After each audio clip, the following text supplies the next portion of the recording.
Peace, family. I don't know if you can see me very well.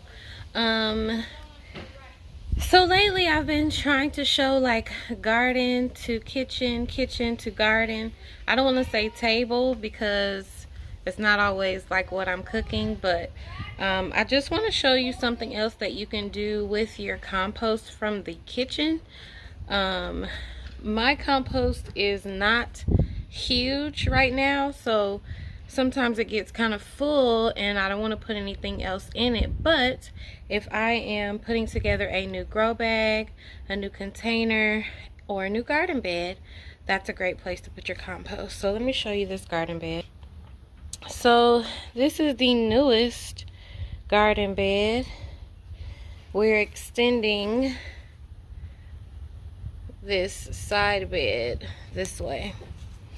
It already has a little bit of soil in it, but if you can see back here, it doesn't go straight across. For some reason, the fence is kind of weird, but that's okay. So I didn't finish it because I didn't have sides here. My husband had to recut those for me. But now I'm going to finish it and finish filling it up. But what I do at the bottom is I've been using a bunch of the packing paper that we had from moving, and I try to put it down where the wood and stuff is sitting on top of it, so that's gonna help. And under that is cardboard. That's gonna help keep the grass down and the weeds down and kill them. Also, those things will break down and invite worms over. Elijah, I'm recording. So that's what's at that's what is at the bottom. What I'm gonna do now is pour compost in there. Oh, I'm just realizing there are seeds in here. I think my baby tried to save some seeds. Oh, so I'm gonna do it with my hands so I don't throw out anything. Uh-oh. This is old mango peels. This is my tea. So soursop leaves,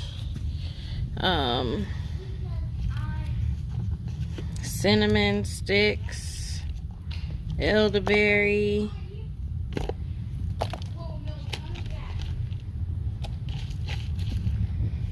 so I'm gonna throw the food in here, spread it out, and then I'm gonna show you what I do next. Okay, family, so I got everything poured in here. You're only gonna want to do this if you're ready to cover it up. You never want to pour all this food, breaking down food in your garden bed and not cover it up, because immediately the flies are gonna find it. There's already a fly or two right here. And then you definitely don't want any critters or anything to find it. So I'm gonna show you something else from the house that I use. This I use in my compost. This is actually toilet paper rolls and paper. I shred them. It's a great source of brown material for your compost, and it's gonna be a great source of nitrogen for your plants. And there's some toilet paper in here which also would break down. It's not used, obviously. So I pour that in there. That's going to be a great source of nitrogen for my plants. When the roots get down here, they're going to be eating all this broken down food and the nitrogen. It's going to be great. And then I am going to pour some black cow on top. Oop, that's wet. It rained, so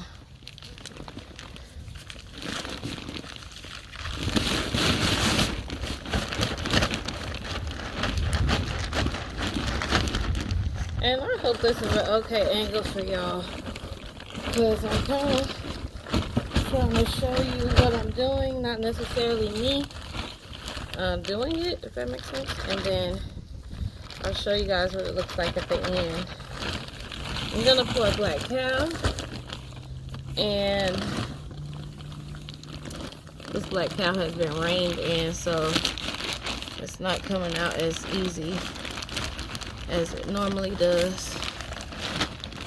There we go. We're getting it though. So black cow and then some topsoil.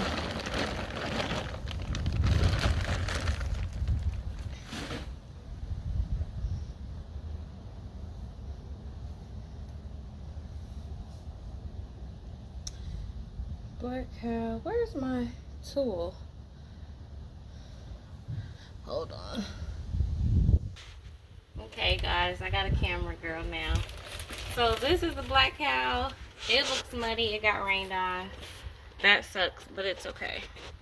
I'm sure the sun will dry it out some. So I'm gonna pour some of this topsoil on top and mix them together. And kind of just try to level it out with the rest of the bed. But making sure, for sure, that all of the food that will attract critters and flies is covered up. So it's down all the way at the bottom that paper and cardboard are gonna break down really nicely, and they're gonna attract worms. Hopefully that's the plan. It's gonna attract worms, and then when the worms get whiff of that stuff and get through, they're gonna be super duper happy to help break that food down, and which is gonna make my plants super duper happy to grow here. So I have a lot more filling up to do in this bed, and I'm not gonna plant in it right away. I actually want it a little drier than this. This is kind of goopy. It's all right to plant in moist soil, but this soil is like doing the most. So today what I will do is let it dry out some. You don't want any big clumps. So if you see big clumps, just break them up. You want it to be loose. I'm also going to mix some perlite in the soil. Probably cocoa coir if I have any. If you have peat moss, you can mix that in as well. And I can always shred more paper and stuff and mix it in as well. This soil we put down before, like 2 days ago when we started on this bed, so you can see it's a little more dry, but it's still moist because it rained on it, and loose. That's what we want, is loose, so the roots don't have any trouble making their way down into the soil. So just wanted to show you guys a really good way to use your food scraps instead of throwing them in the trash, sending them to the landfill. You can make more soil with it, and you can feed your plants with it, and it's like a cycle. So you feed the plants feed you, you throw your scraps back in here, and do it all over again. Thank you guys for watching, and start your compost if you haven't already. Peace.